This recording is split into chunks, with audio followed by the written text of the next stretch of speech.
Cuando quieras compartir, perfecto, ahí estamos. Bueno, ¿qué tal? Bienvenidos a todos, todas. Estamos en una nueva clase de proyecto urbano, taller A77, y hoy tenemos como invitado a Fernando Williams.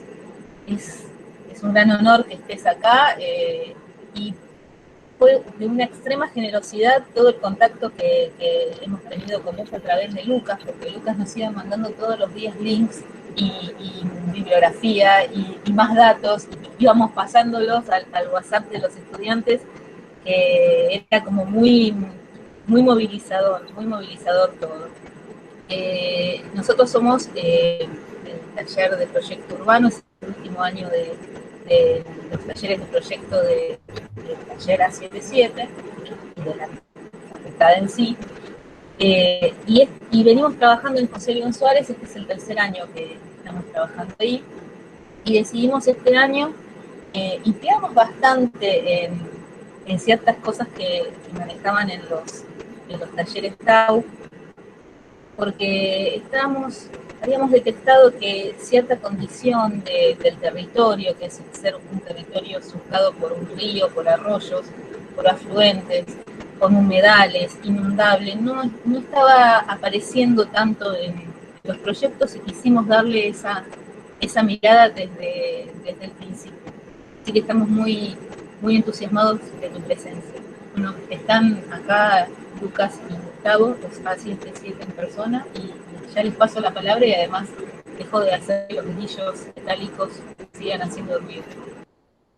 Muy bien, muchas gracias Adriana.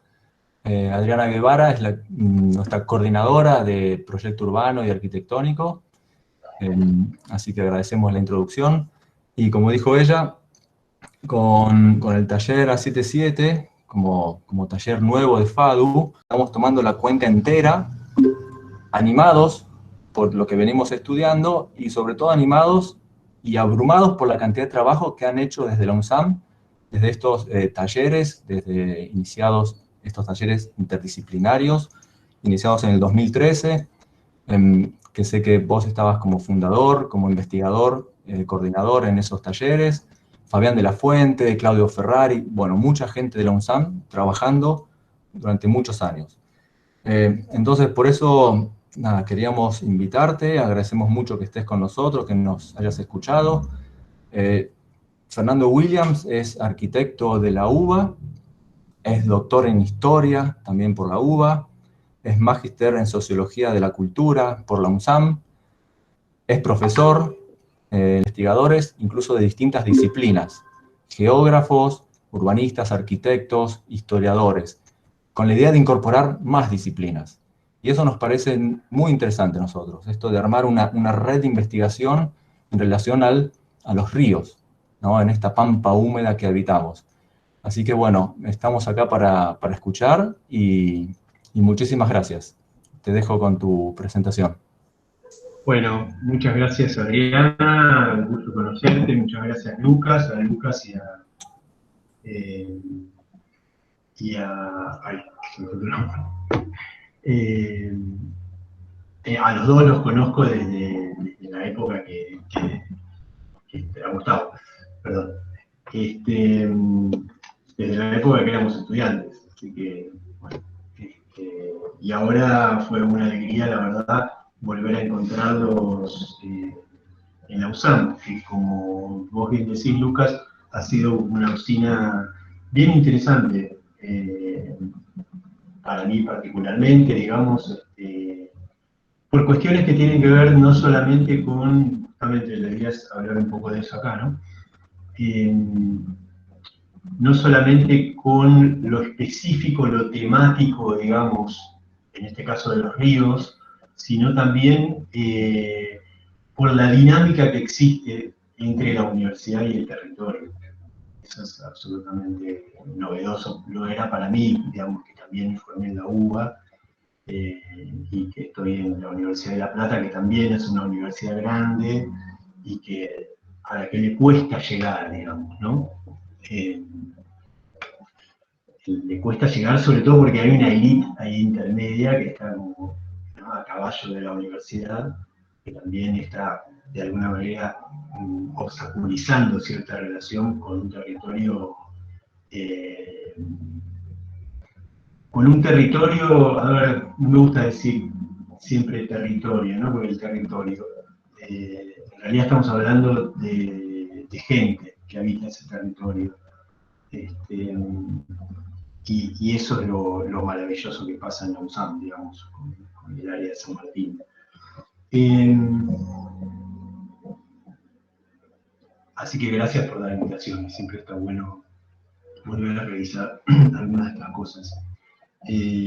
Yo igual, mi charla no va a ser demasiado ambiciosa, ni con un PowerPoint demasiado vistoso. Mi idea, bueno, esto de pensar entre aguas es repasar algunos textos y algunos textos que ojalá puedan ser útiles, y lo que voy a hacer es un poco acompañar con algunas imágenes, pero en realidad les voy a ir dejando ahí las referencias de los textos, algunos ya se los mandé a Lucas, para que ustedes después vuelvan, o sea, va a ser una especie de índice razonado esto, más que nada, ¿no? Cosas más generales para ver y cosas más particulares que tienen que ver solamente con el área de Reconquista, ¿no? Me gustó mucho toda esta presentación que hiciste, Lucas, porque, bueno, repasaste algo, una historia de vinculación, digamos, entre universidad y territorio, entre comillas de nuevo, que es por donde yo pensaba empezar, justamente. Porque estuve leyendo un poco el documento que me mandaron, y lo que me pareció muy saludable del ejercicio que están planteando. No sé si lo leí en la parte del ejercicio o en la parte más inicial del documento, pero lo que sí había era un cuestionamiento de un modo de proyectar y gestionar el espacio en las ciudades, ¿no? Y la pregunta por las alternativas, efectivamente, ¿no?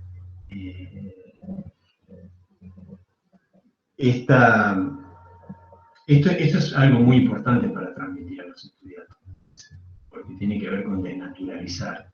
O sea, dentro de la ciudad formal, la gestión es relegada a una estructura institucional que damos por sentado. Siempre damos por sentado que alguien va a venir a llevarse nuestra basura, o que el agua de la lluvia se va a ir naturalmente, ¿no? Comillas. Damos por sentada la existencia de esa estructura y todas sus implicancias políticas, ¿no? Político-culturales. Pero fuera de la ciudad formal y en relación con territorios que han estado sujetos a inundaciones y que han sido menos deseables, menos deseados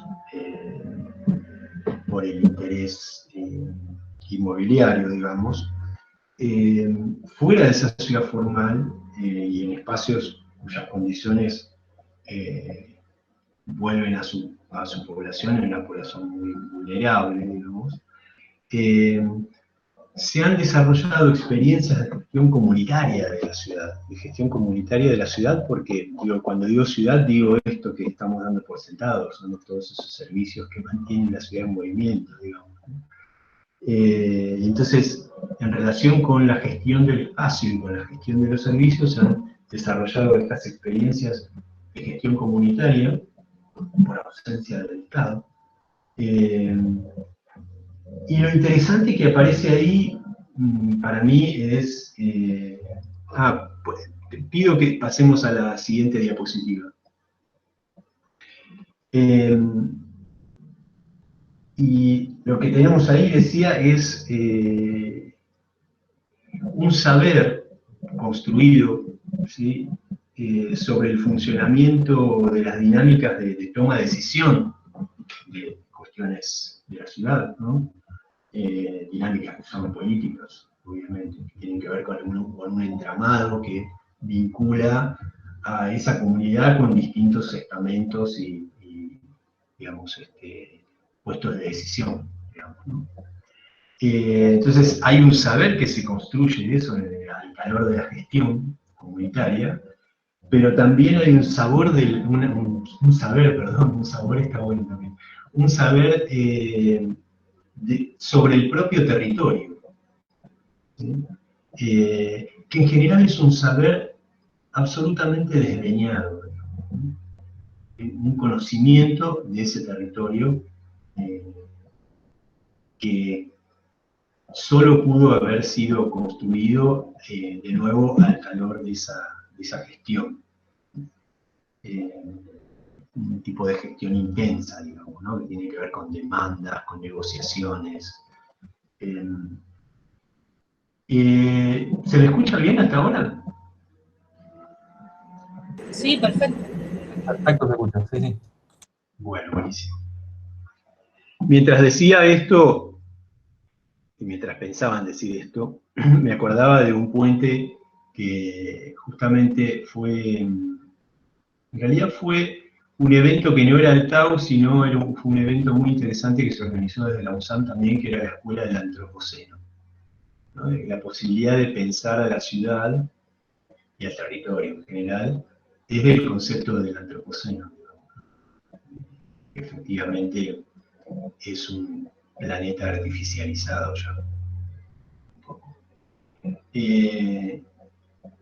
Digo, no sé si alcanzan a ver, Diego, ¿puedes hacer un zoom en el puente ese? No sé si tienes la oportunidad, la posibilidad de hacerlo, técnica.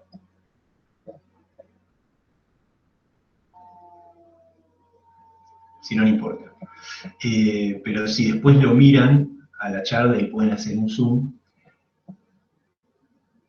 sobre ese puente que está hecho con unos caños de desagüe, ¿sí? Como pilares. Más arriba, apoyados sobre esos pilares, vienen unos rieles ferroviarios, ¿sí? Que están haciendo como de viga. ¿Sí? Sobre los rieles unos durmientes, sobre los durmientes una especie de lechada de cemento, ¿sí? Y a ambos lados unos guardrails de la autopista o de alguna rotonda. Más allá de que esto, digamos, sea un producto bastante simpático, digamos, ¿no? Como de arquitectura pop casi, lo interesante también que hay atrás de este objeto es, y podemos hacer el ejercicio de imaginarnos cómo fue gestionado este artefacto, ¿sí? Las múltiples voluntades que se articularon, digamos, para asegurar, por ejemplo, la existencia de estos materiales, cómo iba a producirse ese artefacto, además, y quién lo construyó, digamos. En todo ese proceso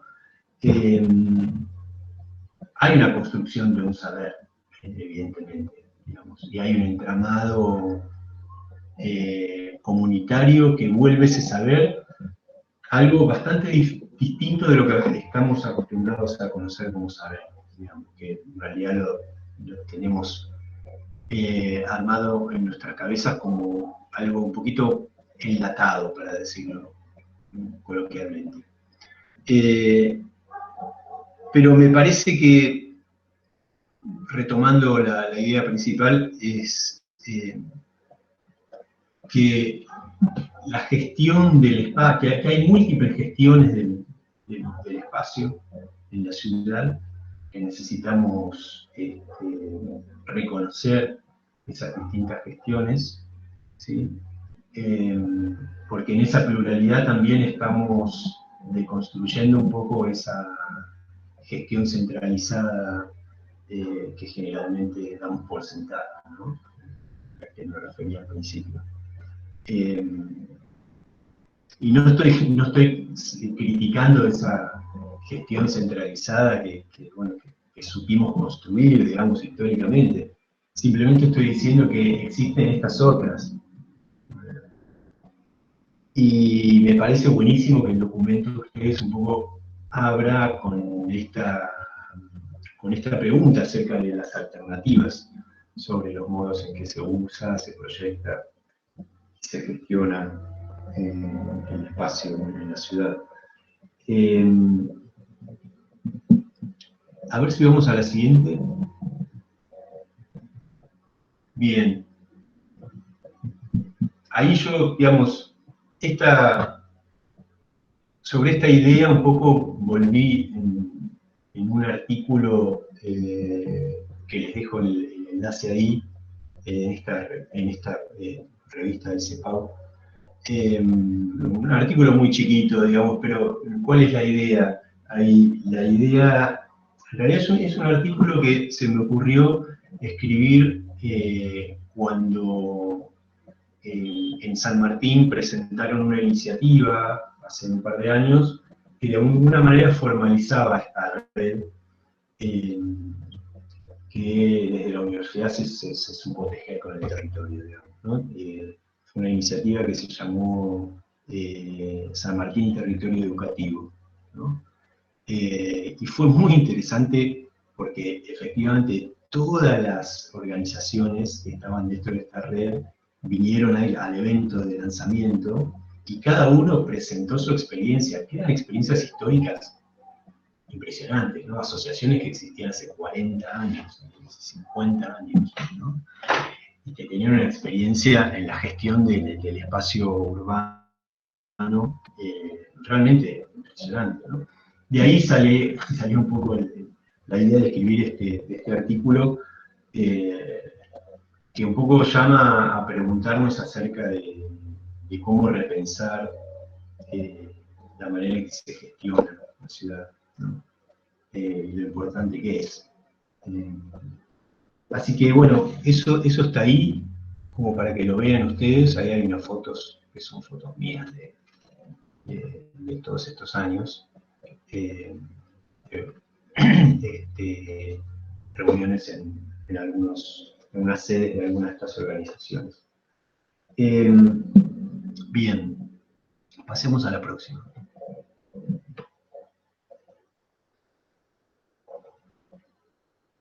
Esta es una foto que he usado muchísimo porque me parece muy gráfica de muchas cuestiones de las que vamos a hablar.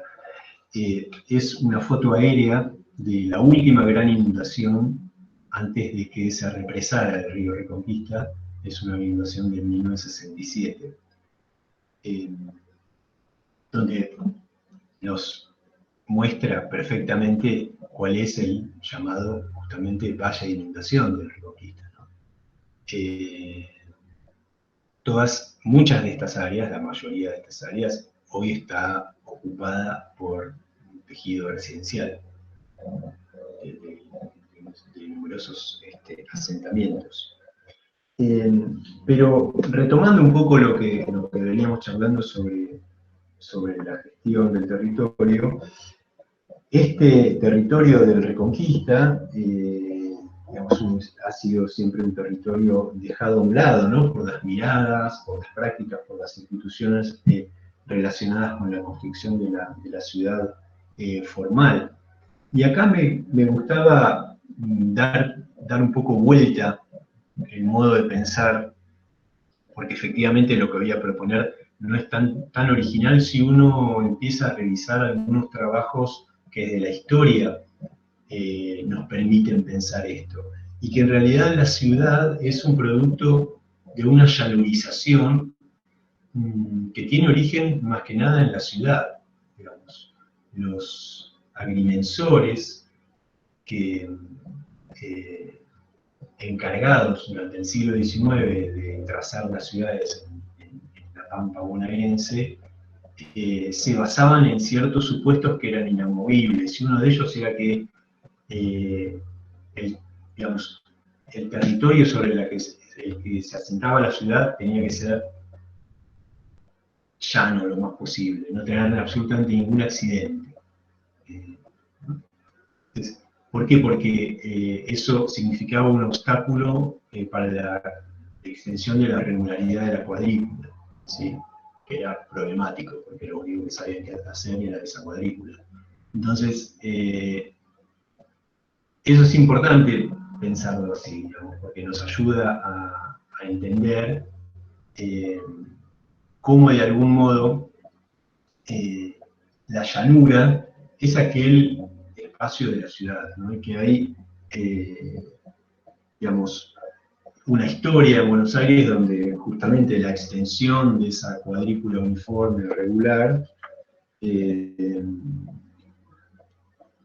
pudo hacerse efectiva, digamos, a partir del entubamiento de algunos arroyos sin los cuales esa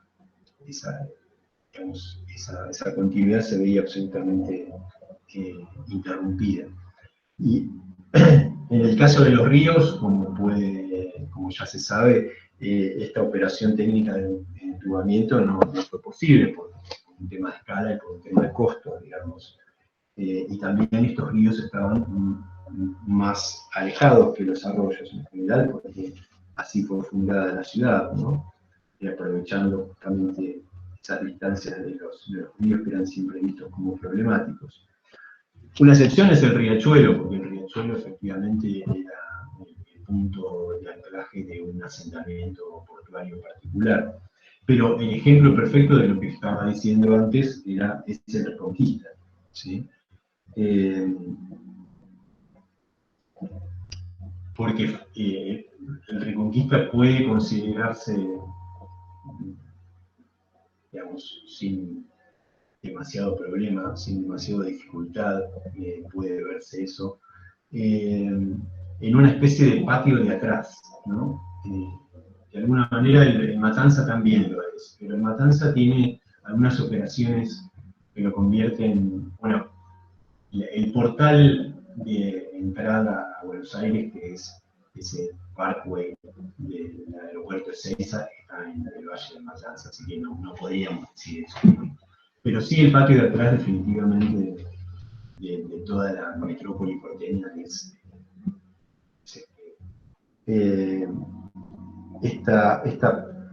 no voy a decir la cuenca, porque la cuenca es un concepto distinto, pero sí la zona más baja de la cuenca, ¿sí? Lo que nos está marcando el agua en esta foto, de alguna manera, ¿sí?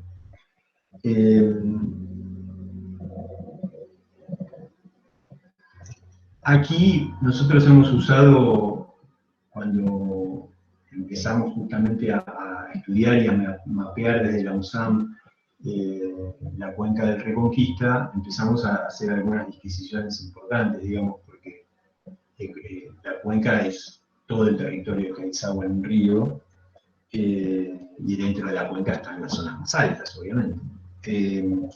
Entonces encontramos este concepto que es el concepto de territorio fluvial, que es ese territorio que va acompañando el cauce del río, que está sujeto a los cambios que el río trae, como los desbordes, o también a cambios de suelo que han tenido que ver con el discurrir del río por distintos cauces, digamos, ¿no?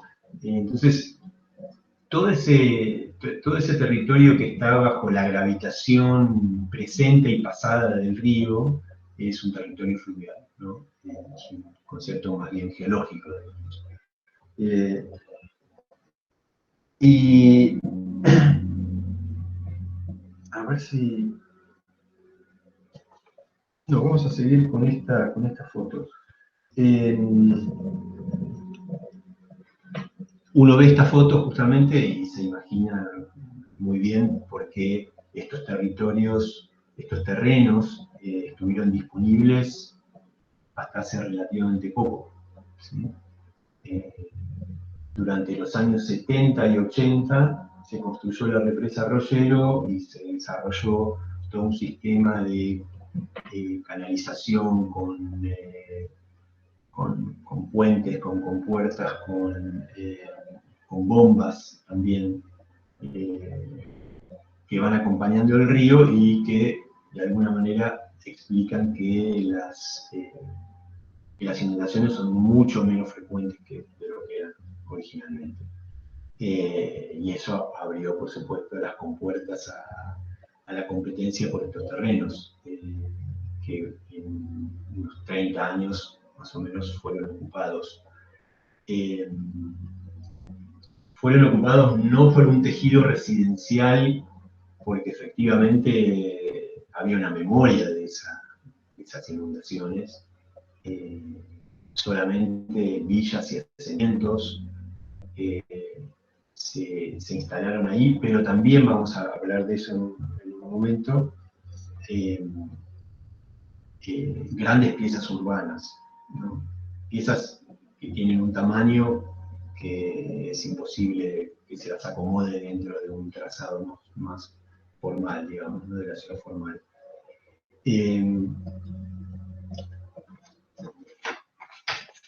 Ahora vamos a volver a eso. Por supuesto que esta vacancia la estamos explicando desde el punto de vista socioambiental, si se quiere, esta vacancia en estas áreas más bajas, en estos territorios fluviales de Reconquista, ¿sí? Esta especie de punto ciego. Pero yo pensaba por ahí que sería interesante, como ya han hecho otros arquitectos y otros pensadores, digamos, plantearse explicarse esta vacancia en este territorio desde un enfoque que de algún modo se haga cargo de cierta especificidad disciplinar, digamos, ¿no?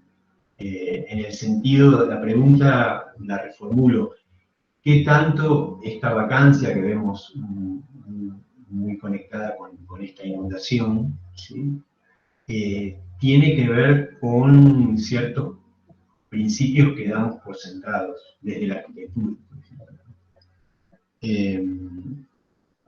Y en este sentido me parece por ahí interesante marcar ahí un concepto que trajo en un momento Graciela Silvestri, si vamos a la próxima diapositiva, que me parece que es un concepto muy útil, que es el concepto de imaginación seca, ¿no?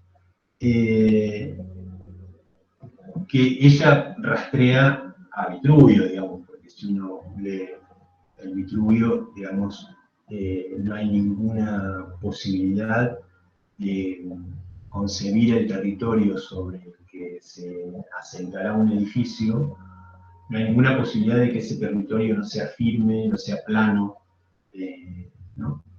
Esté alejado lo más posible del agua, se lo considere efectivamente seco, estable, ¿no? Sólido. Entonces, ahí hay un problema, obviamente.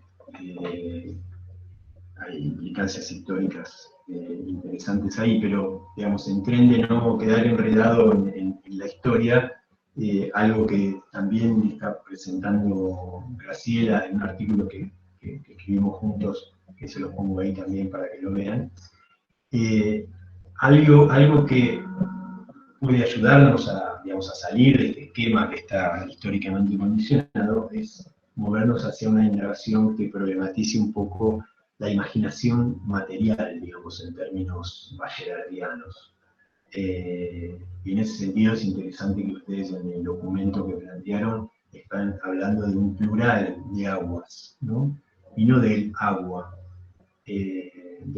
química, que es el H2O, que obviamente no existe en la naturaleza, digamos, es una especie de reducción, de síntesis de la ciencia química, digamos, ¿no? Y entonces, la indagación poética que hace Bachelard en relación al agua, bueno, ustedes seguramente conocen el texto este que hemos leído tanto en la facultad, que es La poética del espacio de Bachelard. Hay una serie de 4 muy interesantes para nosotros, que tienen que ver con esta idea de la imaginación material. Es digamos, una serie dedicada a cada uno de los 4 elementos. El agua y los sueños es uno de ellos. Y entonces están las distintas aguas, ¿no? Las distintas aguas y las distintas condiciones acuosas, barrosas, digamos. Es necesario entrar ahí en la cualidad de ese material. Es necesario descubrir esa diversidad, digamos, inscribirla en el tiempo también, ¿no? Porque es un paisaje que va mutando en relación a la presencia del agua, ¿no? Descubrir esas lógicas. Pero no lo estoy planteando de un modo ambiental, digamos, estoy planteándolo desde una perspectiva que problematiza la materialidad, ¿no?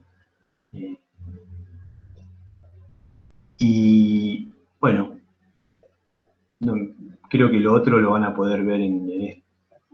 No quiero detenerme demasiado acá. Está en este artículo, en la primera parte de este artículo.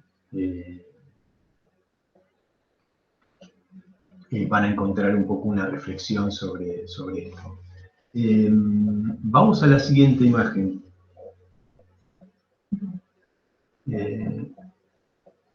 También en ese artículo hay un concepto que a nosotros también planteado por Graciela Silvestri, que a nosotros en la USAM nos fue muy útil, que es el concepto de utopía, digamos, de espacios otros, para explicar un poco las reglas de juego diferentes que gobernaron y gobernarán la ocupación y organización de esas áreas vacantes a lo largo del río, de esos territorios fluviales, ¿no?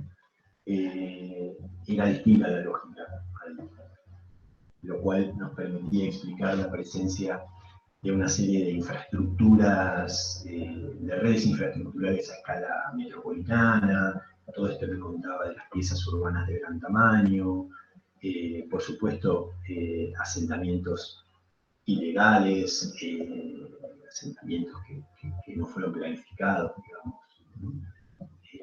depósitos, complejos penitenciarios, tienen de todo ahí realmente, es muy linda la conexión de piezas que hay, ¿no?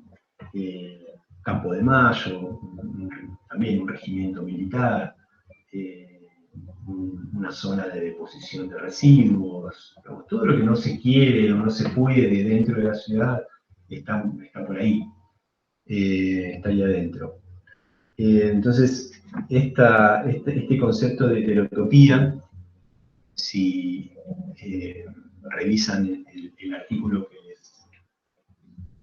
que les compartí ahí, van a ver que está también citado el artículo donde por primera vez, digamos, Graciela hace esta vinculación entre ríos y espacios heterotópicos, digamos que lo pueden buscar ahí también, ¿no? Bien, este es un trabajo que hicimos entre todos y que la cartógrafa acá fue Alejandra Potoco. Un trabajo de redibujar y redibujar y redibujar y redibujar la cuenca, ¿no? Empezar a diferenciar las capas, las líneas, ¿no? Los fragmentos. Vamos a la otra. Esto también es parte de su trabajo. Esa es más o menos la comparación del mismo territorio. Fíjense, esa es una foto más o menos del momento en que se inundó en el 67. Fíjense lo vacío que estaba todavía, ¿no? Además había unas piezas urbanas que ya han desaparecido, como esa lonja de tierra forestada, por ejemplo, ¿no? Hay muy pocos rastros de la presencia de esos árboles. Ahí vemos un poquito más arriba, a la izquierda, cómo se abre el arroyo Morón, ¿no? Que también va a marcar todo un territorio de vacancia sobre el que se van a construir otros regimientos y bases militares. Pero lo importante es el redibujo que acá está haciendo Alejandra, identificando todos esos fragmentos, esas piezas, ¿no? Porque en un momento hay que ponerlos en el mapa, descubrir cómo están organizados, cómo se vinculan al resto del sistema. Así que, a ver, sí, bueno, justamente ahí abajo tienen el enlace de este artículo, que es un artículo específicamente sobre el Reconquista, porque ahí les va a ser más útil, digamos, ¿no? Donde aparecen ya todos estos conceptos que tiene utopía, de territorio fluidal, etc. Así que ese es un artículo más general. Vamos a la siguiente. Bien. Entonces, hilando un poco esas primeras ideas que había expuesto al principio, en relación a la ciudad formal, digamos que si la ciudad formal puede considerarse como la negación del paisaje, vamos a decir, paisaje entendido como una interacción entre artificio y naturaleza, aun cuando generalmente lo que llamamos naturaleza es una versión totalmente domesticada de la misma, paisaje en tanto topografía, hidrografía, vegetación, aspectos que de algún sentido cobran algún relieve, ¿no? Relieve no solamente en sentido metafórico. Si consideramos esto, estas partes más bajas de la ciudad, de las cuencas, perdón, son oportunidades sin igual para volver a hablar del paisaje, digamos, del paisaje en el sentido de una valoración cualitativa de ese espacio a partir de ciertas características destacables, ¿no? Entonces, esto para nosotros fue importante también, digamos, y de hecho la maestría de patrimonio que existe en la USAM es una maestría que incluye el paisaje, porque es imposible pensar el conurbano sin estos espacios, digamos. Incluye no solamente a la arquitectura objetualmente, la arquitectura, sino también a las redes infraestructurales y al paisaje. Que, digamos, son oportunidades también de volver a ser conscientes de la escala metropolitana. Buenos Aires, a diferencia de otras ciudades, justamente por la insistente repetición de ese módulo manzana y todos sus múltiplos, es una ciudad donde hay poca visibilidad de esas redes, ¿no? En espacios emblemáticos, digamos, en el centro de la ciudad, a diferencia de otras ciudades, qué sé yo, muchas que uno se le pueden venir a la mente, Berlín, ¿no? Nueva York, tantas otras, donde la presencia de esa infraestructura es casi parte de la imagen de la ciudad. Eso casi no existe en Buenos Aires. Y estos territorios son oportunidades efectivamente para volver a poner el foco allí. En la infraestructura, como decía recién, y en el paisaje. Y en este sentido, si podemos ir a la próxima, lo que me interesó... no, es esta, perdón. Es esta. No vayamos a ninguna otra diapo. Ahí abajo está este artículo donde un poco lo que planteo es dar entidad en el lenguaje a estos bajos heterotópicos, ¿sí? Porque obviamente no son reconocidos desde el punto de vista paisajístico, porque hay ciertas convenciones del paisaje, tal cual lo entendemos, y tiene que ver con su representación, que impiden de alguna manera advertir estéticamente la diferencia, digamos, ¿no?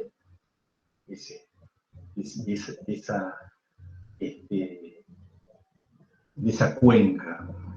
El gradiente es muy bajo, entonces eso no ha sido tematizado por, no sé, por la pintura paisajista, por ejemplo, ¿no? Pero entonces, ¿por qué no darle entidades del lenguaje, ¿no? Entonces, por eso proponía en este artículo recuperar el término valle para referirnos a estos lugares, ¿no? Se ha identificado como tal, como un valle. Bien. Vamos a la próxima. Bien. Bueno, ya esta es la última parte un poco de lo que tenía pensado decir. No tengo que aclarar que en todos estos textos que les estoy comentando, un tema central que aparece es el ambiental, o sea, la imposibilidad de pensar estos espacios sin considerar los ecosistemas fluviales que albergan, ¿no? En realidad, más que fluviales, deberíamos decir acuáticos, porque justamente hay algunos trabajos de los últimos años que muestran que tanto el concepto de río es un concepto, el concepto de río como lo entendemos realmente como línea, es un concepto que tiene que ver, digamos, con el proceso de artificialización de los ríos, el proceso histórico, digamos, con la historia de su rectificación, canalización, ingenierización, digamos, ¿no? Estos ríos, en realidad, y eso lo sabemos muy bien en Sudamérica, originalmente eran sistemas mucho más indefinidos espacialmente, se conectaban con lagunas, con humedales, tradicionalmente había segmentos del río que se veían periódicamente inundados, ¿no? Eran sistemas complejos, pero que a veces río es una palabra que no, no hace justicia a esa complejidad, ¿no? Y me parece que el Reconquista es uno de ellos, ¿no? Periódicamente, en su ciclo natural, el Reconquista, como todos los ríos de la pampa ondulada que van seccionando, digamos, esa pampa y desembocando en el Paraná, todos ellos se desbordaban al llegar al Paraná, ¿no? Periódicamente. Así que ahí, bueno, hay un proceso de ingenierización de los ríos que uno puede rastrear históricamente, ¿no? Una referencia muy trillada es la de la construcción del primer gran canal chino, ¿no? En el siglo XII, si no me equivoco, es muy temprano. Pero bueno, la ingeniería de los ríos, tal cual la conocemos, es una ingeniería del siglo XIX, ¿no? Este paradigma de que hay que desagotar, digamos, hay que deshacerse del agua de múltiples maneras. Es un supuesto ampliamente compartido y consensuado a partir vamos a decir, desde principios del siglo XIX. Creo que hay otra, a ver la siguiente, esto es el canal de Midi. Bueno, si uno revisa algunos términos que hoy en día se siguen usando para nombrar componentes de esa ingenierización de los ríos, muchos de ellos tienen origen militar, porque efectivamente la idea de tomar los ríos estuvo a cargo, como aún la está hoy en día en Estados Unidos, por departamentos o sí, divisiones de las Fuerzas Armadas, ¿no? En este caso del ejército norteamericano. Aquí también en Argentina la relación entre lo militar y lo ingenieril tiene una larga data. Entonces, desde la crítica ambiental, obviamente, digamos, esta ingenierización de los ríos viene siendo denostada y demonizada hace muchos años. A ver si vamos a la siguiente. ¿No?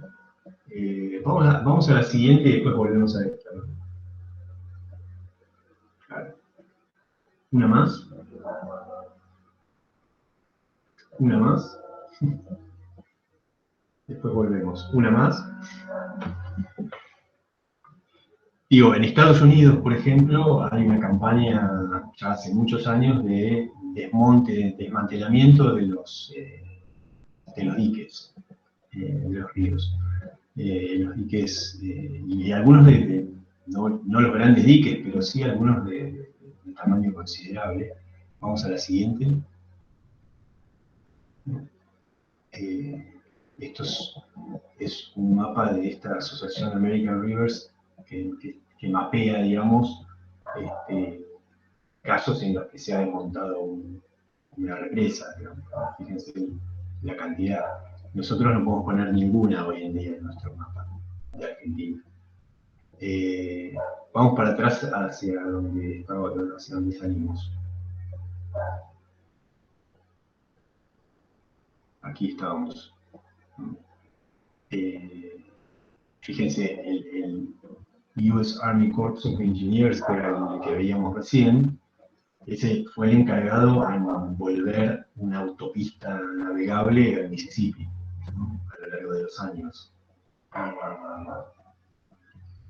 Fíjense, un poco como nuestro Paraná, si las buscan ahí después hagan zoom, en la imagen tiene un rótulo, tal vez algunos de ustedes las conozcan, es un relevamiento geológico del Mississippi que hace un ingeniero, que muestra todos los cauces relictuales del Mississippi, ¿no? Fíjense, a esto nos referíamos cuando hablábamos del territorio fluvial, ¿no? Todo este palincesto de cauces, digamos, ¿no? Con suelos muy diferentes, muy cambiantes. Bien, pero efectivamente este fue un territorio, particularmente este río, absolutamente artificializado, digamos, ¿no?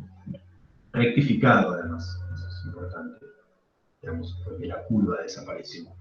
El Reconquista también es mucho más modesto, eran mucho más modestas las curvas, y son mucho más modestas las operaciones de rectificación. Pero la desaparición de la curva es bastante emblemática, digamos, de los supuestos de este nuevo paradigma ingenieril, ¿no? Bien, avancemos una más. Algunas obras que tienen que ver con esta ingenierización como las represas, ya ni siquiera el Banco Mundial es muy proclive a financiarlas, digamos. Desde el 2000 hay un reporte que un poco marcó el comienzo de la declinación de las grandes represas por los inconvenientes asociados sobre todo al llenado de los embalses, ¿no? Pero en general, a partir de la expansión también de la conciencia ecologista, digamos, del discurso ambientalista, como rastrear hasta los años 60, digamos. En los años 60, toda esta ingenierización de los ríos viene siendo, por supuesto, muy criticada con argumentos ambientales, y tal es así, si vamos a la próxima creo, tal es así que algunos investigadores, algunos geógrafos, de distintas perspectivas, de distintos enfoques, de distintas disciplinas, se comenzó a plantear la idea de la muerte de los ríos, ¿sí? O como plantea Ellen Gold en este trabajo, los ríos virtuales. Ríos virtuales porque son ríos que han perdido su ecosistema, ¿no? Van a encontrar muchos trabajos, especialmente en Estados Unidos. Ya cada río tiene su biografía, ¿no? Es fascinante, ¿no? La historia de cada río. Digamos, porque cosas muy diferentes se pueden encontrar, porque la diversidad de historias es amplísima, pero todas tienen que ver con esta guerra entre, digamos, las instituciones que venían a normalizar y a regularizar el territorio y sus prácticas, y ríos que necesitaban ser domados y sometidos, ¿no? El río en este sentido es interesante como objeto de estudio, porque siempre está como desbordándose y, ¿no? Es como un poco incontrolable, ¿no? Hay algo ahí también que muchos estudiosos lo han marcado. Bueno, todos esos atributos con los que generalmente se ha pensado históricamente a la naturaleza, digamos, ¿no? Como atributos que tienen que ver con lo femenino a veces. Entonces, el punto de llegada aquí con estas imágenes era esta idea de la muerte de los ríos, ¿no? Desde un discurso severamente ambientalista, se había dictaminado justamente que muchos ríos habían muerto, digamos. De todos modos, muy pronto hubo también otras voces que empezaron a poner en cuestión la severidad de estos dictámenes. Si vamos a la siguiente. Bueno, todas estas cosas que estuvimos diciendo las podemos decir de Reconquista, ¿no? No me quiero detener en ninguna de ellas, pero pues puede que sí. Tiene todo, bombas de achique hidráulicas, represas, canalización, todo tipo de obras. Bien, vamos a la siguiente, porque quería recuperar un poco el hilo de mi argumento. Esto ya lo vimos, nos lo explicamos a partir de esta idea de muerte de los ríos, cómo los ríos necesitan ser resucitados a partir de la desmantelación de todos estos objetos, estos artefactos que lo seccionan y que lo matan. La próxima. Porque decía, ha aparecido otro conjunto de voces que empieza a relativizar ese blanco y negro de lo natural y artificial, y entonces a plantear que, bueno, puntualmente Richard White también, que hizo un estudio sobre el río Columbia en el norte de Estados Unidos, mostrando cómo el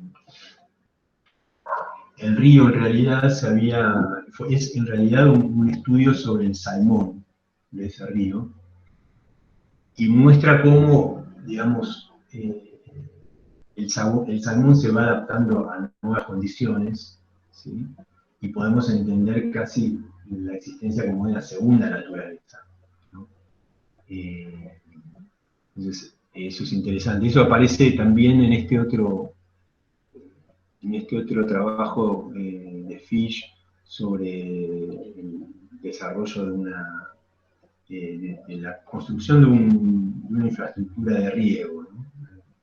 En Estados Unidos, donde también, digamos, las condiciones que generan los canales hace que se desarrolle un tipo de naturaleza que es una naturaleza otra, una naturaleza nueva, ¿no?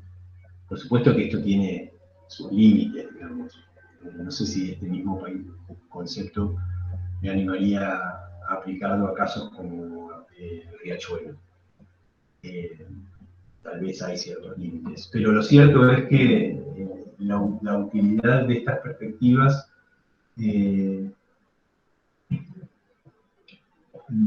yo siempre la recalco porque nos permite quedar afuera de ese fundamentalismo ambiental que muchas veces,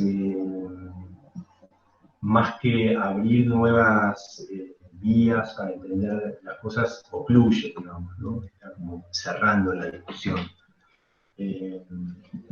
Y me parece que estas voces que han aparecido, no últimamente, porque ya hace décadas se está hablando de esto, son importantes, sobre todo porque nosotros, como arquitectos, arquitectas, estamos pensando siempre en formas de intervenir, ¿no? Entonces, está bien que ahora las formas de intervenir están basadas o pueden estar basadas en lógicas ecosistémicas, digamos, ¿no? Y eso está muy bien. Pero no siempre digamos, el horizonte final es la restitución de una zona a sus condiciones naturales, ¿no? Es un poco extremo. Pero a ver si hay otra más. Bueno, no, finalmente, digamos, dejo estos temas ahí por si quieren seguir charlando ahora o si hay algunas preguntas, y podemos charlar también del caso concreto que ustedes tienen. Pero después, bueno, si quieren pasar este documento por ahí, hacer un PDF de esto y compartirlo, ahí están, bueno, algunos trabajos que por ahí encuentran algo también en Reconquista que les puede ser útil, ¿no? Las actas y el booklet de un congreso que hicimos 2 veces, que es en la jornada de ríos urbanos. La próxima.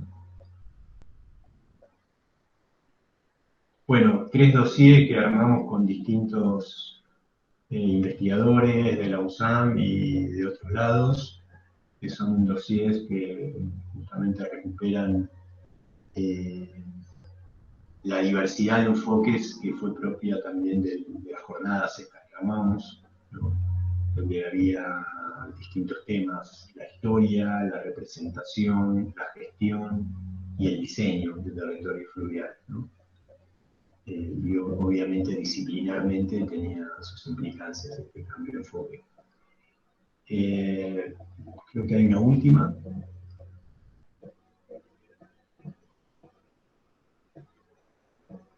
Bueno, esta es la misma, ¿no? No, esa es la última. Ah, ¿esa es la última? Sí, exacto. No, había puesto una más que me parece que borré, con algunos links más. A ver si vamos para arriba. ¿Otra más para arriba? Ah, la borré. Bueno, estaba también... a ver si lo tengo acá para compartírselos en el chat.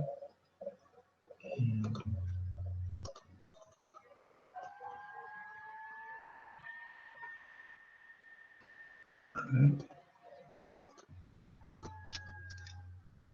Es un libro que tal vez lo tienen ustedes ya en la bibliografía.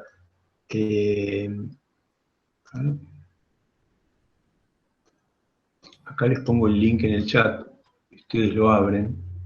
Se llama Costas y Cuencas de la Región Metropolitana, que armó el Observatorio Metropolitano, no sé si lo conocen. Sí, hoy justo lo estuvimos compartiendo.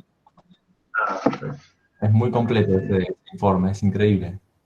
Lo lindo de esa publicación es que tiene una primera parte de estudios, más analítica, y después hay proyectos también. Sí. Y están las 3 cuencas, ¿no? Comparadas con todas sus problemáticas. Está muy bien. Exacto. Sí, así que ahí yo publiqué un artículo que se llama Los ríos de Buenos Aires y que pone un poco, trata de recuperar una idea como de totalidad, ¿no?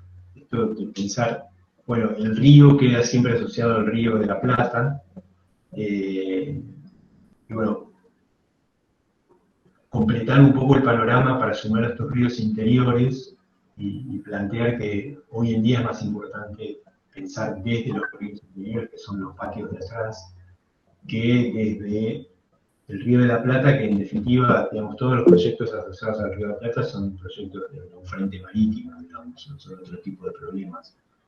Y entonces, bueno, ahí van a encontrar una reflexión sobre esta cuestión y sobre cómo fueron pensados los ríos, digamos.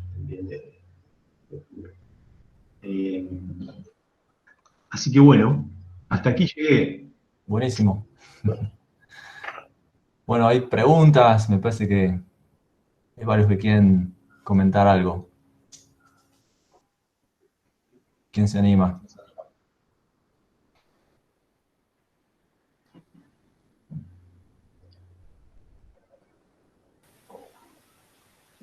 Hola, se me ocurre algo como un poco extremo, ¿no? Pero pensando en esto que decías de que de la muerte de los ríos y de que estas represas que los matan, digo, ¿qué pasaría si realmente sacamos estos ríos que pasan por el medio de las diferentes lugares en donde vive la gente?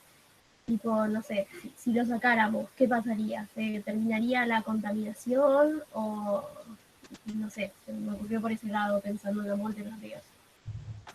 Está buenísimo lo que planteas porque es un poco el sueño dorado de la ingeniería un poco, ¿no? Y eso sucedió en muchas... Bueno, yo vivía en una ciudad en la Patagonia que estaba atravesada por un canal de irrigación, porque había sido una especie de oasis de riego. Y era una calle encantadora, porque era la única calle del pueblo que tenía sauces, por ejemplo, que iban acompañando todo el canal. Cada calle tenía su puente, ¿no? Durante la dictadura militar, digamos, un intendente decidió también, alentado por las protestas de los vecinos que estaban cansados de ver basura, por ejemplo, cerca del canal, o que el canal se desbordara, o tuviera algunos problemas relacionados con la forestación. No solamente que lo entubó, sino que lo llevó a otro lado, como vos decís, lo sacamos. No lo queremos. Lo cortó mucho más arriba y lo canalizó por otro lado donde no vivía nadie, ¿sí? Y después, cuando terminó la ciudad, lo volvió a juntar con el canal original. Sí, es una posibilidad, digamos. Hoy en día se tiende a pensar un poco al revés, digamos, ¿qué beneficio me puede traer ese río, ¿sí? Ecosistémico? Por ejemplo, en las grandes ciudades ayudan muchísimo si uno les da el espacio y se desarrolla ahí una flora que acompañe ese tipo de suelo, ayudan muchísimo a bajar la temperatura en el interior de las ciudades, ¿no? Entonces, nada, no sé si te estoy respondiendo. Vos te estabas preguntando qué pasa si lo saco. Claro, ¿qué pasa si sacamos este río que, no sé, se me ocurre que lo único que hace es como juntar contaminación dentro de lo que estuvimos viendo? O sea, si no se pudiera resolver el problema de la contaminación del lugar, tipo sacarlo y, así como decís, o pasarlo a otro lado o dejarlo inexistente, porque quizás no nos está resultando útil así como está. Es un poco abrupto o ¿cómo se diría? Como muy terminal, no se me ocurriría realmente sacar un río, pero como una posibilidad en el caso de no poder descontaminarlo. Claro, bueno, están ahí en los ejemplos para ver, ¿no? ¿Qué pasó en esos casos? En este que te estoy contando, por ejemplo, en este pueblo del sur. Y hay muchísimos menos árboles en la ciudad, porque este proyecto barrió con todos los árboles, y la ciudad perdió una conexión con su paisaje originario, digamos, que es ese paisaje agrícola, ¿no? Que la atravesaba. Hay menos basura, obvio. Pero el río no trae la basura, nosotros tiramos la basura al río. Yo no sé si sacando el río, sacando el Reconquista, porque el problema no es tampoco el río, sino las vacancias estas de las que estamos hablando, digamos, ¿no? El tema es decidir cómo se proyecta y cómo se gestiona esos espacios vacantes, más allá de que esté o no el río, digamos, ¿no? Está contaminado, si te referís al agua, ¿sí? pero me parece que tu reflexión trasciende el tema de la contaminación del agua, ¿no?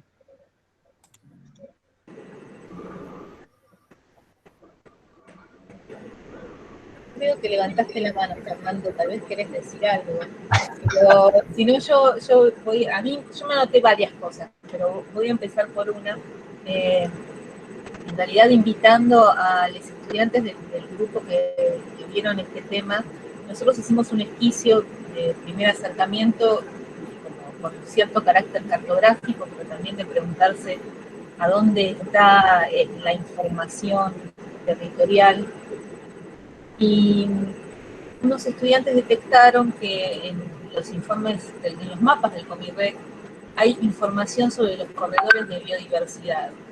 Pero después cruzaron esos mapas con los mapas de grandes infraestructuras y se dieron cuenta que esos corredores de biodiversidad, que si bien se plantean como continuos, en realidad están como constantemente atravesados por grandes infraestructuras y cortados. Y en realidad yo me pregunto y comparto esta pregunta sobre esta última pregunta que vos te hiciste sobre la restitución de un sistema a sus condiciones naturales, y si eso es posible, o si una vez que se antropizó, o ya solo por mirarlo a través de una cartografía, ese paisaje ya no vuelve a ser el mismo.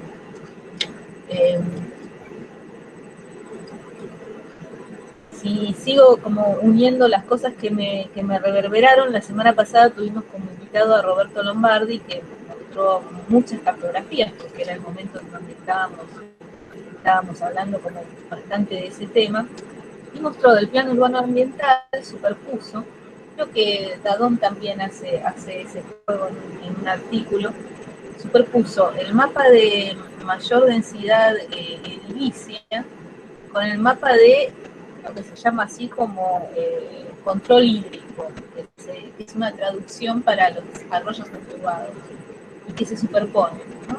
Como con esta casi, no sé si decir esta cuestión parece un oxímoron, ¿no? O sea, la mayor densidad en el arroyo entubado, y esta pregunta que hacía Natalia, que en realidad también ella había detectado en ese mapa de los meandros del Mississippi, se preguntaba si el río era así, sobre el río corriendo libre, ¿no? O no sé si el río, pero los cursos de agua corriendo libres y el modo en el cual se interpretan y esta necesidad del hombre de todo el tiempo encauzarlo, ¿no? Y de llevarlo hacia un lugar. Son como 3 preguntas en una que te mandé, pero no sé, como que me quedé reverberando con esas cosas. También me encantó esta cuestión de el recuperar las palabras, ¿no? Como nombrar y recuperar las palabras. Invito a los estudiantes. No sé si contestar yo. ¿Cómo? Si querés contestar la genial, si no, los estudiantes que detectaron este tema de... Sí, por ahí dejemos a ver si hay algunos comentarios enlazados con lo que dije vos. Bueno, yo soy uno del grupo que tocó ese tema.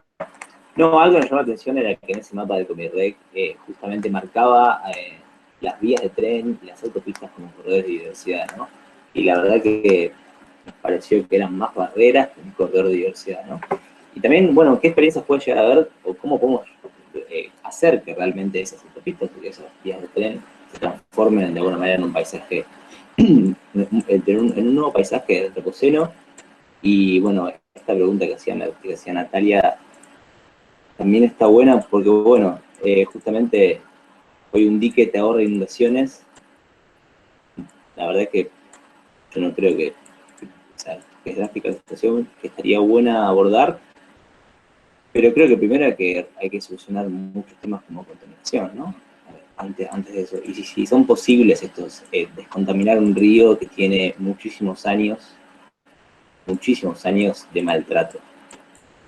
Después, bueno, un poco acá con lo que decía Adriana también, no me acuerdo, un artículo de dudosa fuente decía que hoy solamente hay un 3% de territorios que no están tocados por el hombre. Entonces, me parece que volver al paisaje original o al paisaje idealizado de cómo sería un territorio ya no tiene sentido, sino como crear esos nuevos paisajes que también nos incluyan a nosotros, incluyan una producción de alguna manera más sustentable.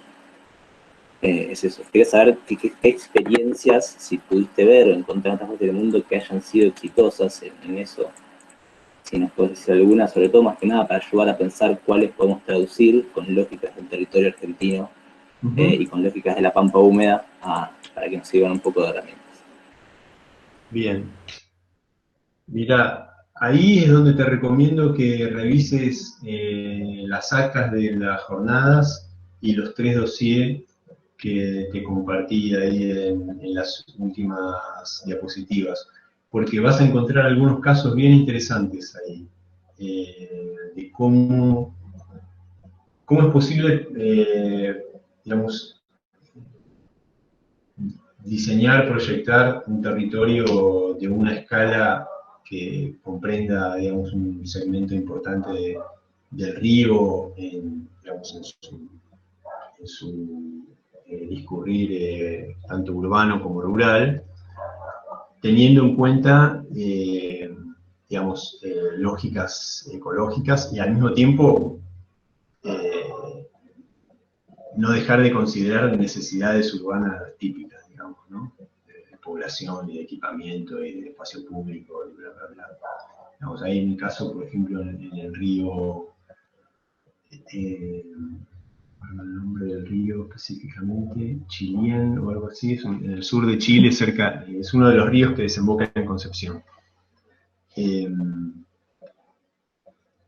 Y además, recuperaciones de ríos hay muchísimas, hay una larga lista, digamos, si se está pensando solamente en la contaminación de las aguas, digamos. Decías de convertirlos, en un momento decías para que se conviertan en territorios del antropoceno o algo así, habías dicho. En realidad, el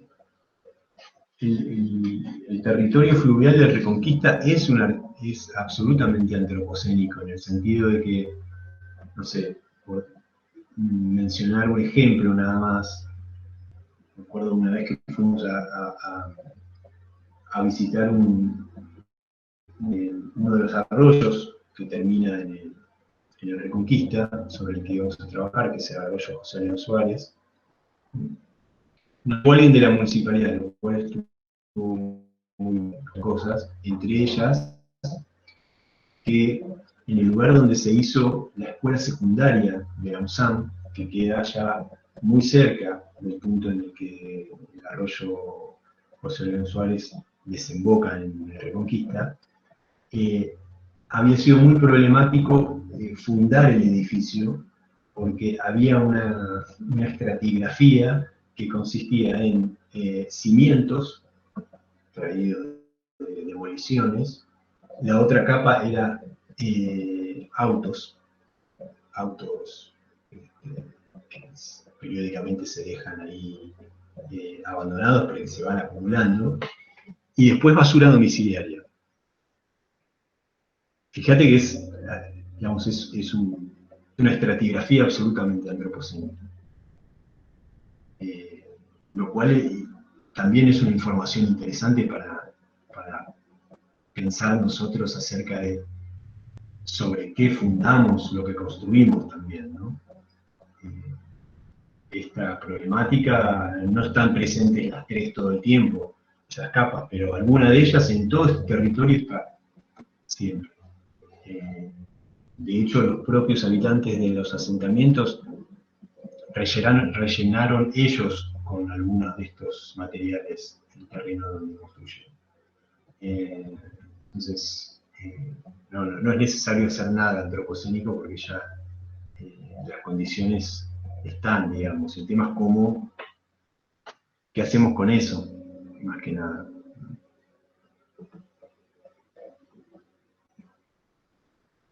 Y lo de los corredores de biodiversidad a lo largo de las vías son un poco desopilantes, la verdad, no lo vi. No, es que por eso la verdad es que lo vimos y fue como, no puedo creer, o sea, casi de cara dura, no sé, pero bueno, no sé. No, yo no hice el mapa, no quiero mostrarme con la gente que lo hizo, pero claro. Ezequiel Cometti levantó la mano. veo por acá. Sí, ¿qué tal? Yo escuchaba la conversación y pensaba en, digamos, eso de volver a la situación inicial, me parece como un poco difícil. Lo que sí me parece que podría llegar a ser como una propuesta intentar renaturalizar ese espacio. Se me ocurre con, no sé, con vegetación tal vez nativa. Hay un proyecto que está en los mismos apuntes que nos compartieron. Ahora, yo tengo la consulta, principalmente es si puede llegar a haber algún impacto, digamos, negativo en la población, la gente que vive en estos territorios, es decir, que no acepte, digamos, por ejemplo, una propuesta de renaturalizar y en todo caso, no sé, tal vez apuntar a la educación y a la concientización como para ver posibles cambios como muy a futuro. No sé si es, o qué impactos negativos podría llegar a traer un proyecto de este tipo. Sí, es que lo saben, no sé. Sí, sí. Está muy bien lo que sí, hay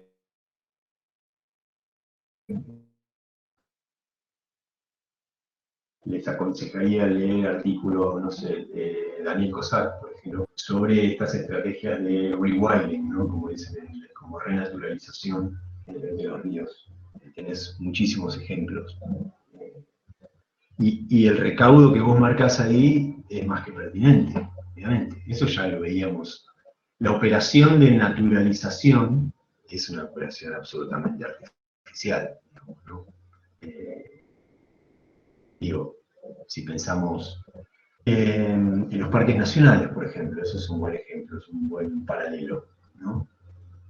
A alguien se le ocurre que determinada porción del territorio va a oficiar de santuario natural. Todo lo que no es parte de la naturaleza, incluido, digamos, poblaciones que viven ahí hace siglos, por ejemplo, son erradicadas. Fíjate que efectivamente ahí vos lo marcas bien y hay un aspecto problemático. Hay dos concepciones diferentes. ¿Cuáles son las demandas de la población que vive ahí, por ejemplo? ¿No?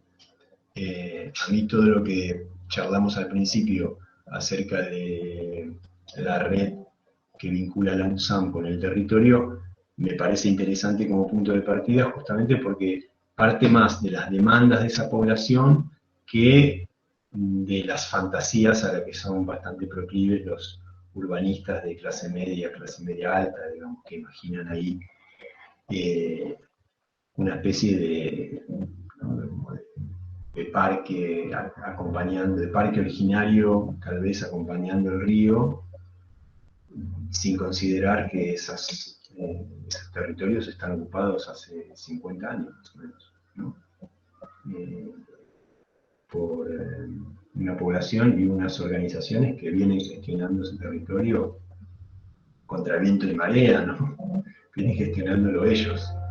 Entonces, digo, hay que poner todas las cartas sobre la mesa. Y hay que darse cuenta de justamente lo que estás marcando vos, que digamos, la presencia de algunas cartas entre sí en la mesa obliga a que empecemos a imaginar escenarios de diálogo y de negociación, ¿no? Fundamental. Gracias. Yo tengo una pregunta. ¿Puedo? Hablando del zanjón, que mencionaba recién, justamente el zanjón Suárez Sur, que sale de la estación, ¿no? Y va hacia la penitenciaría, Ajá. hace muy poco fue entubada una parte, ¿no? Hace muy poquito. Y fue marcado como un logro del gobierno municipal. Claro, sí. ¿Y qué piensas de esto? Digo, si la tendencia hoy en día, el nuevo paradigma es que los ríos tienen que estar a la vista, estar en diálogo con lo urbano, si pueden ser nuevos lugares de encuentro, bueno, todo lo que venimos hablando. ¿Qué pensás de esta política muy reciente de entubamiento? Es una frontera caliente un poco, ¿no? Porque en realidad las demás, si nosotros viviéramos al lado de un arroyo que tiene un olor espantoso y que no puedes respirar, seguramente entenderíamos que hay una demanda muy fuerte, que la atención de esa demanda por sacar el río, entubarlo, es visto como un beneficio. Eso es, digamos, es imposible de ignorar. No podemos dejarnos llevar por estas fantasías ambientalistas y olvidar estas condiciones, ¿no? Muy problemáticas. Empezar por ahí, en realidad. Porque me parece que hay formas volviendo a la idea de negociación, hay formas de empezar a pensar las dos cosas al mismo tiempo. Bueno, a ver, ¿cómo podríamos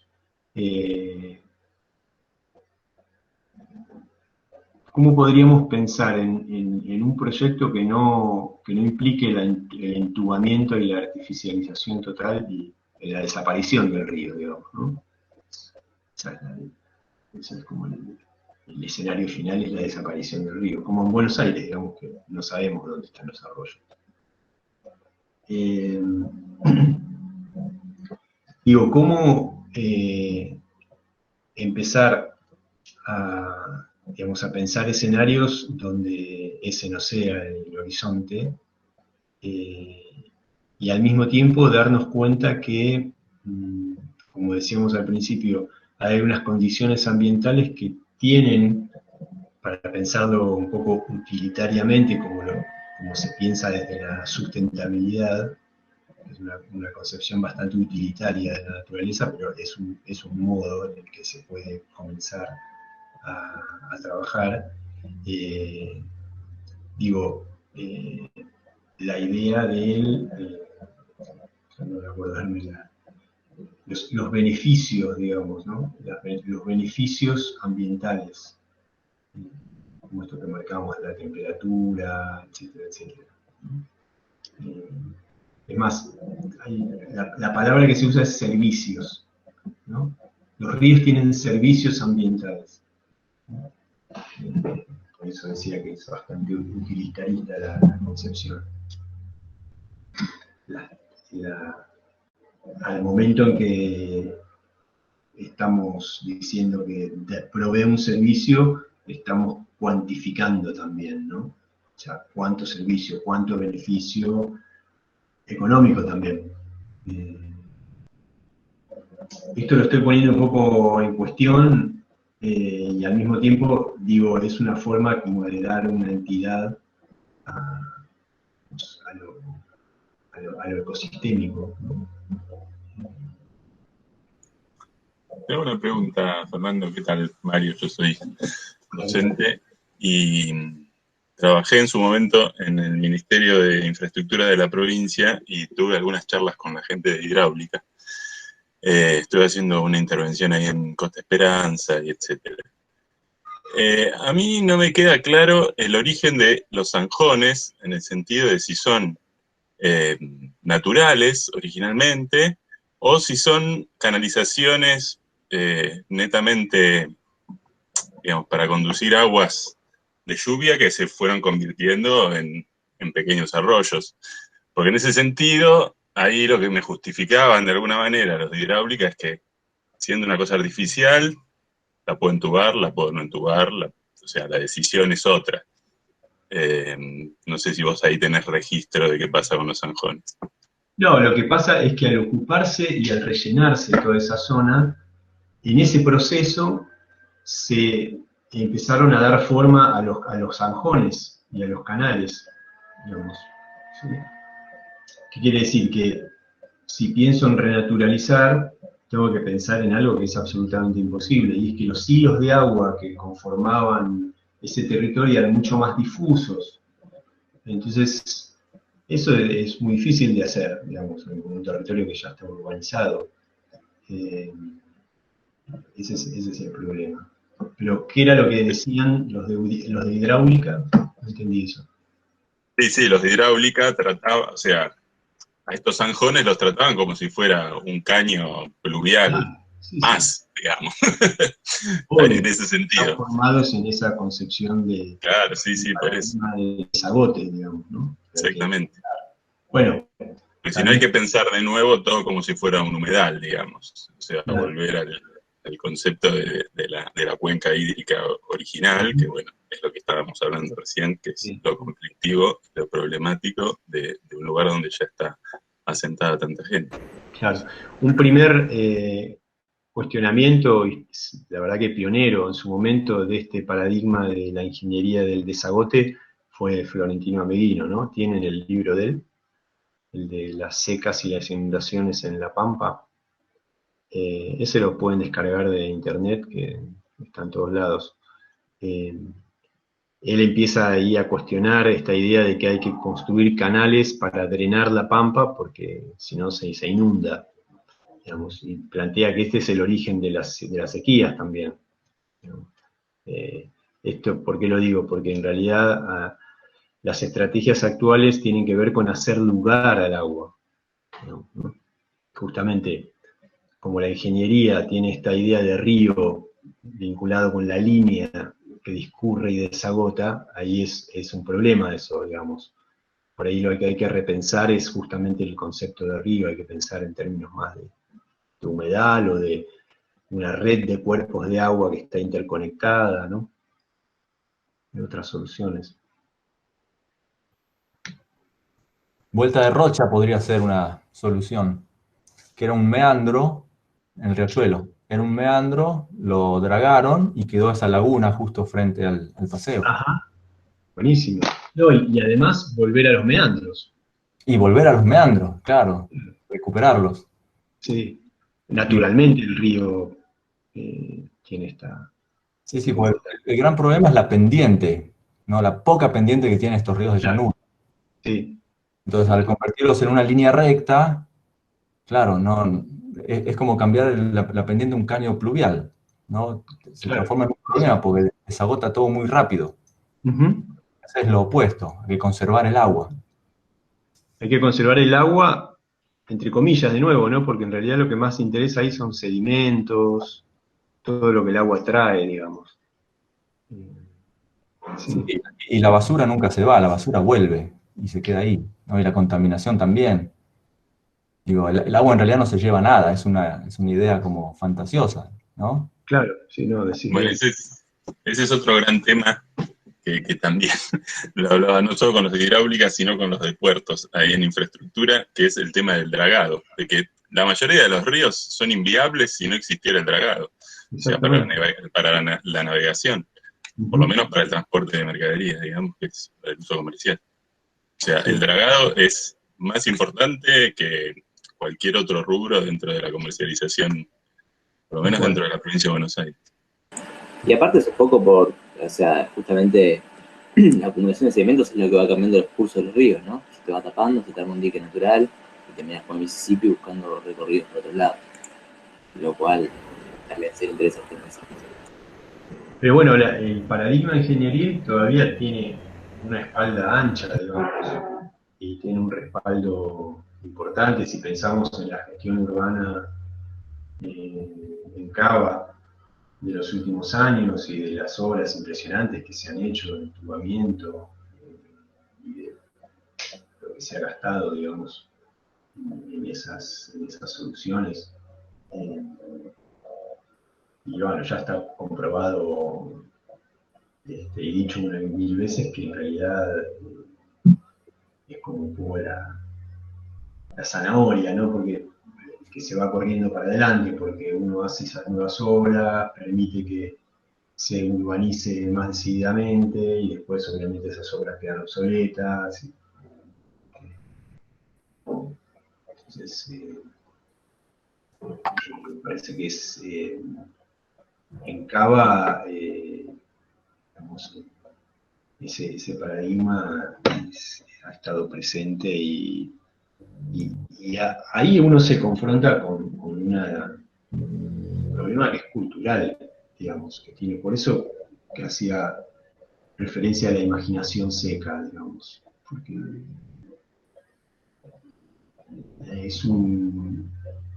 en definitiva es una transformación de muy larga duración, esa transformación cultural, lo cual no quiere decir que uno pueda dar pasos en ese sentido y contribuir a que se den pasos en ese sentido. Sí, tal cual, las transformaciones culturales tienen una inercia mucho mayor que las realizadas por medio de la técnica, que son más directas y más agresivas. Creo que María José levantó la mano por ahí, un error. No, se me escapó, perdón. Perdón. El Tenía esperanza. no se inunda más es de la imaginación seca. ¿Pertenece a ese? El no se inunda más, ¿pertenece a la imaginación seca? Podríamos pensar, sí. Sí, podríamos pensar. La imaginación seca es esa imaginación que, sí, efectivamente, que radica el agua, digamos, que no concibe vivir con el agua. Sí. Pero ahí lo bueno que hace Graciela es vincularlo con la disciplina arquitectónica. Los pilares teóricos de la disciplina arquitectónica, cuando habla de imaginación seca, digamos, ¿no? Vitruvio, ¿no? Los arquitectos no podemos imaginar una vida con el agua. Bueno, hay otras culturas que se imaginan, aparecen guaraníes Sí. en este momento. No sé, los guaraníes, por ejemplo, ocupaban el valle de inundación, al revés que nosotros. O sea, su mantenimiento de la vida tenía que ver con lo que estaba disponible en ese terreno.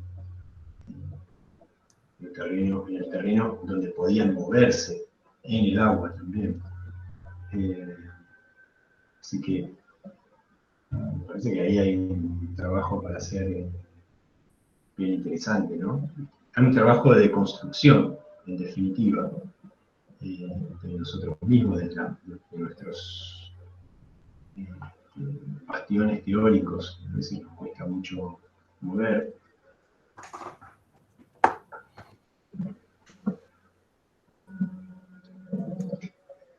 Pero bueno, esa es una batalla que hay que dar, que es una batalla que tiene muchos frentes, que los arquitectos podemos contribuir y mucho, digamos, porque en definitiva se trata de imaginar cómo vivir con el agua y nosotros manejamos esa posibilidad de mostrar cómo, ¿no? Cómo podría ser eso posible. Con todos estos trabajos que vienen haciendo en los TAU desde hace tantos años, ¿ves que todas esas propuestas y todo ese pensamiento tiene alguna incidencia en la realidad? No, en el caso de Reconquista no.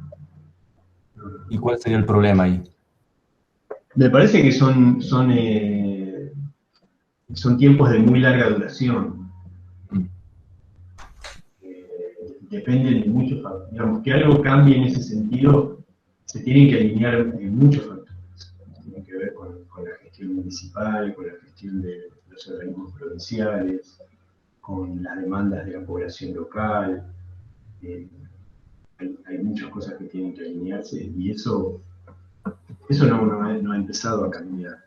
Como dijeron recién, la gente sigue demandando que el arroyo que pase cerca de su casa también sea entubado. Ah. Es un signo de progreso. Pero también es porque no tiene un imaginario relacionado a ese arroyo y a la relación de ellos con el arroyo, ¿no? Como que, como vos bien decías, el imaginario es más relacionado con esta cuestión ingenieril. Por otro lado, cuando estoy diciendo esto, pienso en estos lugares como de alta vulnerabilidad, en estos radios en la realidad que se inundan y no es un tema paisajístico. No te escuché mucho, Adriana, perdón. No, pensaba mucho ruido de fondo. mucho ruido de fondo. Ya ni sé si Y soy la yo. máquina la tenés en mano. Ya ni sé si soy yo. Pero bueno, si no, le paso a Daniela, que levantó la mano. Daniela. Sí, ¿qué tal? Yo, nada, quería como contar un poco que nosotras en el trabajo que hicimos hasta la semana anterior, habíamos planteado como una hipótesis, como pensando un poco en como que, o sea, históricamente las civilizaciones formaban sus ciudades o se asentaban alrededor de los ríos por todos estos servicios ecosistémicos que hablabas, pero más que nada como el río como una fuente de vida, ¿no? Eh, y te quería preguntar o sea, no sé si tenés claro o sea, si se te ocurre como algún punto de inflexión, digamos, en el que el río se dejó de ver como esta fuente de vida, digamos, como si reconoces algún punto donde digas, bueno, el río hoy es peligroso, digamos, peligroso por su contaminación, por esto mismo que decís, esto hay que encauzarlo, o sea, la gente pide no verlo más. Y bueno, los ríos de Buenos Aires son un buen ejemplo. Digamos, a partir del desarrollo de la industria del frigorífico, por ejemplo, en el Riachuelo, ese fue un punto de inflexión, digamos. Ya anteriormente con los saladeros y las curtiembres también. Pero bueno, ahí apareció una escala nueva, digamos, ¿no? Como, en realidad, como que podés marcar distintos puntos de inflexión en esa ingenierización de los ríos. Además, el riachuelo es un excelente ejemplo de todo lo que se hace normalmente y se ha hecho normalmente en los ríos, digamos, el convertirlos en canales. En un momento fue un canal industrial, era el eje de la industrialización. Después cambió, ¿no? Después, porque eso tenía que ver con una lógica más de organización ferroviaria. Cuando aparecen las vialidades y aparece el auto, el mapa cambia y las zonas industriales se reconfiguran, digamos, a partir de las nuevas vialidades, ¿no? De acceso norte, la ruta 8, bueno, tiene que ver con la cuenca del Reconquista también. Y ahí es justamente donde la cuenca del Reconquista, el río Reconquista, perdón, comienza a ser el desagüe de todo ese proceso, digamos, ¿no? Antes era hasta relativamente, en los años 50 todavía era un río natural, de una, mayormente no contaminado, no transformado, salvo el último tramo que está el famoso canal de San Fernando, digamos, que es un proyecto viejo ese. Pero donde hoy está San Martín era campo, ¿no? Entonces ahí fue el momento en los 50, 60 donde cambió totalmente, ¿no? Fíjense, viene eso y después en los 70, ya en los 60 hay una demanda por controlar las inundaciones también, y ya en el año 70 se inaugura la presa Arroyero. Así que bueno, es muy interesante reconstruir esa historia de los ríos, de las distintas agencias que están actuando ahí, ¿no?